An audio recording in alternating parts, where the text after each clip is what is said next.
David, how important is the World Challenge in Australia? Yes, certainly. As a part of the Grand Annual Sprint Car Classic, it forms a part of our two qualifying nights, as it will be in 2014.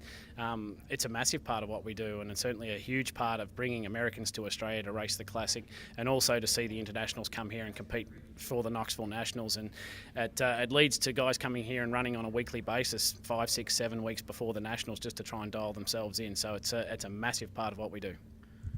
How does sprint car racing in Australia compare to sprint car racing in the United States? Yeah, very, very similar. Very similar. Obviously, the drivers and the cars these days, with the equipment that's available and the strength of the Australian dollar the past couple of years as well, has lent itself to guys shipping either complete cars out or the latest and greatest in race parts. So the on-track performance of the cars that we see is very, very similar.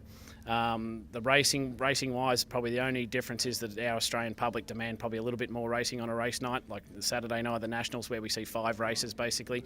Our Classic over 2 nights incorporated qualifying for 98 cars, 32 heat races, and then about 7 mains. So it's a big deal. They see a lot of racing for their entertainment dollar. So that's probably the only major difference. But the fan interaction here at the Knoxville Nationals is very similar to what we see back home in Australia, and it's a real event, which is great.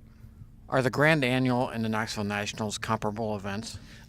They are, as far as prestige goes, I believe. From an Australian driver point of view, probably the Classic and the Australian Championship are the 2 races that everyone wants to win.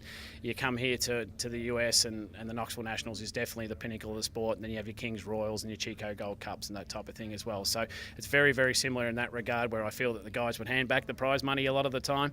Maybe initially, emotionally they would, but then they just want to get their hands and their name on that trophy at the end of the weekend, and that's what it's all about.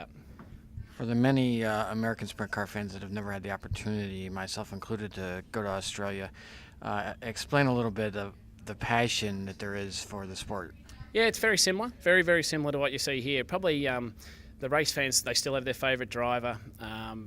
They're generally a little more forgiving if their driver doesn't do so good. And quite often here in the stands, if you're a Donny Schatz fan and he's having a bad night, they'll tend to walk out and go home early. But back home, they're very appreciative of what happens, and they're very, very appreciative of what the American guys do when they come out. It doesn't matter if you're Terry McCall or Jason Myers or Donny Schatz or David Gravel coming out on his first or second trip. The Australian public really take to these guys and like to make them feel welcome and a part of what we do down home in Australia, and that's part of the fun of it all.